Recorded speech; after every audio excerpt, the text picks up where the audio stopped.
नमस्ते बच्चों, कैसे हैं आप लोग। परिसर अध्ययन 2 अर्थात इतिहास के वीडियो में आप सभी का स्वागत है। बच्चों, आज 11 जुलाई है। जानते हो 11 जुलाई को किस रूप में मनाया जाता है? 11 जुलाई को विश्व जनसंख्या दिवस के रूप में मनाया जाता है। क्यों मनाया जाता है भला जनसंख्या दिवस के रूप में? क्योंकि पृथ्वी पर जो लोगों की संख्या लगातार बढ़ती जा रही है, इसके कारण रहने, खाने, पीने और रोजगार संबंधी अनेक समस्याएं यहाँ पर उत्पन्न हो रही हैं। इसीलिए जनसंख्या के विषय में लोगों को जागरूक बनाने के लिए 11 जुलाई को विश्व जनसंख्या दिवस के रूप में मनाया जाता है। तो आप सभी को विश्व जनसंख्या दिवस की हार्दिक शुभकामनाएं। बच्चों, हम लोग इतिहास में पाठ 5 पढ़ रहे थे, शिवाजी महाराज की शिक्षा व्यवस्था। इसमें अभी तक हमने देखा कि शिवाजी महाराज की शिक्षा का आरंभ कैसे हुआ, किस तरह से हुआ, उन्होंने क्या क्या विद्याएं सीखी, क्या क्या शास्त्र सीखे। इसके पश्चात हमने देखा पुणे की काया पलट कैसे हुई, किस तरह से उसे ध्वस्त कर दिया था, उसको फिर से बसाया गया। उसके पश्चात दादाजी कोंडदेव ने पुणे के विकास के लिए एवं किसानों के लिए कौन कौन से कार्य किए, ये भी हमने देखा। और साथ में हमने ये देखा कि वीर माता जीजाबाई ने शिवाजी महाराज को क्या शिक्षा दी, क्या सीख दी और उनके मन में क्या क्या बातें डाली। और इसके साथ ही हमने ये भी देखा कि शिवाजी महाराज की शिक्षा व्यवस्था किस प्रकार से रही। अब हम इसके आगे का पाठ पढ़ेंगे। अब पुणे की जागीर में जीजाबाई के मार्गदर्शन में शिवाजी महाराज का नया शासन प्रारंभ हो गया। इस काम के लिए शहाजी राजे ने तैयारी करवा दी थी। शिवाजी महाराज को बेंगलोर से पुणे भेजते समय सामराज नीलकंठ पेशवे, बालकृष्ण हनुमंते मजुमदार, माणकोजी दहातोंडे सरनोबत, रघुनाथ बल्लाल सबनीस, सोनोपंत डबीर जैसे अनुभवी व्यक्ति शहाजी राजे ने शिवाजी के साथ भेज दिए थे, मानो ये सब स्वतंत्र राजा के अधिकारी ही हों। शहाजी राजे और जीजाबाई यही चाहते थे कि शिवाजी एक स्वतंत्र राजा की तरह ही अपनी जागीर का कामकाज चलाए, अर्थात एक राजा की तरह व्यवहार करें। और इसीलिए उन्होंने इतने अनुभवी व्यक्ति शिवाजी महाराज के साथ भेजे थे।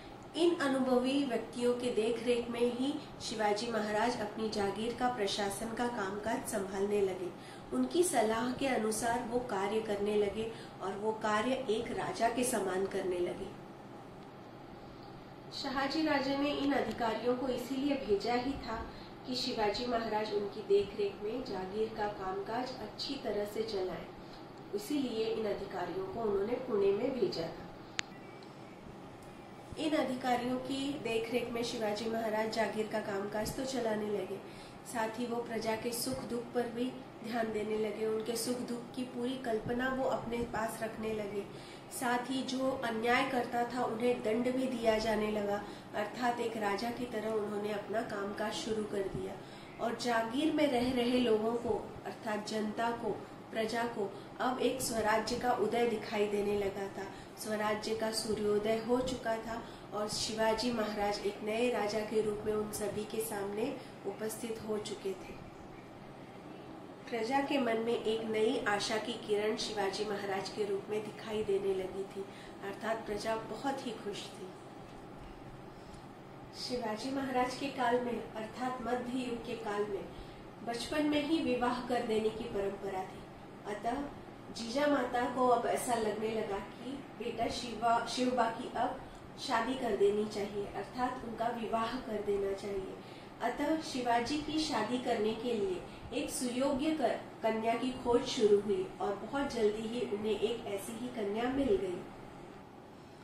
जीजा माता को एक कन्या पसंद आई थी। उनका नाम था सईबाई। वे फलटन के नाइक निम्बालकर घराने की बेटी थी। बड़े ही धूमधाम के साथ शिवाजी महाराज का विवाह सईबाई के साथ संपन्न हुआ। सईबाई अब शिवाजी महाराज की पत्नी बन गई थी। तो बच्चों, ये पाठ यहीं पर समाप्त होता है। बच्चों, ये पाठ काफी बड़ा था, इसीलिए थोड़ा थोड़ा मैं वापस से एक बार ये पूरा पाठ आप लोगों को समझा देती हूँ और उसका एक छोटा सा पुनरावर्तन हो जाएगा। शहाजी राजे संस्कृत के प्रकांड विद्वान थे। और मावल प्रांत में रहने वालों को मावले कहा जाता है। शहाजी महाराज ने शिवाजी महाराज की शिक्षा की व्यवस्था की थी। उन्होंने उन्हें घुड़सवारी करना, युद्ध करना, तलवार चलाना इत्यादि विद्याएं सिखाई थी और इसके लिए उन्होंने अनुभवी शिक्षकों की नियुक्ति महल में ही की थी। शिवाजी महाराज बहुत जल्दी ही रामायण, महाभारत और भागवत की कथाएं स्वयं पढ़ने लगे थे। उनकी शिक्षा का प्रारंभ 7 वर्ष की आयु में ही हो गया था। कुछ कारणों की वजह से शहाजी महाराज ने जीजाबाई तथा शिवाजी महाराज को पुणे वापस भेज दिया था और उनके साथ भी उन्होंने कई शिक्षकों को भेजा था। साथ में हाथी, घोड़े, धन दौलत भी भेजी थी। पुणे में आने के पश्चात पुणे की बड़ी ही दुर्व्यवस्था हो चुकी थी, जिसके कारण जीजाबाई बड़ी दुखी हुई, परंतु उन्होंने आसपास के गांवों के लोगों को बुलाया और पुणे शहर को दोबारा बसाया। मंदिरों में फिर से पूजा होने लगी। पुणे शहर फिर से हरा भरा हो गया। शहाजी महाराज की अनुपस्थिति में पुणे की जागीर संभालने का कार्य दादाजी कोंडदेव करते थे। वो बहुत ही ईमानदार, कर्तव्यनिष्ठ और निष्ठावान व्यक्ति थे। उन्होंने किसानों के लिए बहुत अच्छे काम किए थे। उन्होंने किसानों को लगान में छूट दी थी, जिससे कि किसान के खेती की पैदावार बढ़ा सके। चोरों के आतंक को कम करने के लिए उन्होंने किसानों के दल बनाए और उन्हें पहरे पर बिठाया। भेड़ियों का आतंक कम करने के लिए उन्होंने किसानों को भेड़िए मारने के लिए इनाम रखे, पुरस्कार रखे, जिसके कारण कई भेड़िए मारे गए। और उन्होंने भूमि की श्रेणी निश्चित करके लगान निश्चित किया, जिसके कारण किसानों को बड़ा लाभ हुआ और वो बहुत खुश हुए। इस तरह से दादाजी कोंडदेव ने बहुत अच्छे कार्य किए थे। शिवाजी महाराज ने अन्य भी कई शिक्षाएं प्राप्त की। उन्हें एक राजा के रूप में लोगों के सामने आना था। अतः राज्य का प्रशासन कैसे चले, किले की परख कैसी हो, हाथी घोड़े की परख कैसे की जाए, किले कैसे बांधे जाए, दुर्गम रास्ते कैसे खोजे जाए, शत्रुओं के दुर्गम रास्तों में से बचकर कैसे निकला जाए, ये सब भी शिवाजी महाराज ने सीखा। और इसके साथ शिवाजी महाराज का साथ दिया इन सब में उनकी माता जीजाबाई ने। जीजाबाई खुद राजनीति में और युद्ध नीति में बहुत ही माहिर थीं और उन्होंने शिवाजी महाराज को बचपन से ऐसी शिक्षा दी थी कि गुलामी उन्हें स्वीकार नहीं करना है और अन्याय का नाश करके प्रजा को सुखी बनाने के लिए स्वतंत्र राज्य की स्थापना करनी है। शहाजी राजे और जीजाबाई दोनों चाहते थे कि शिवाजी एक राजा के रूप में कार्य करे। इसीलिए शहाजी राजे ने उनके साथ अनेक विद्वान और अनुभवी अधिकारी भी भेजे थे, जिनकी देखरेख में शिवाजी महाराज अपनी जागीर का कामकाज संभालने लगे थे। वो प्रजा के साथ न्याय करने लगे थे, प्रजा के सुख दुख का ध्यान देने लगे थे, अर्थात एक राजा के रूप में वो प्रजा के सामने उभर कर आ रहे थे। जब शिवाजी महाराज थोड़े से बड़े हुए तो जीजा माता को ऐसा लगने लगा कि उनका विवाह कर देना चाहिए, क्योंकि उस समय बचपन में विवाह करने की प्रथा थी। जीजा माता ने एक अच्छी सी लड़की खोजी।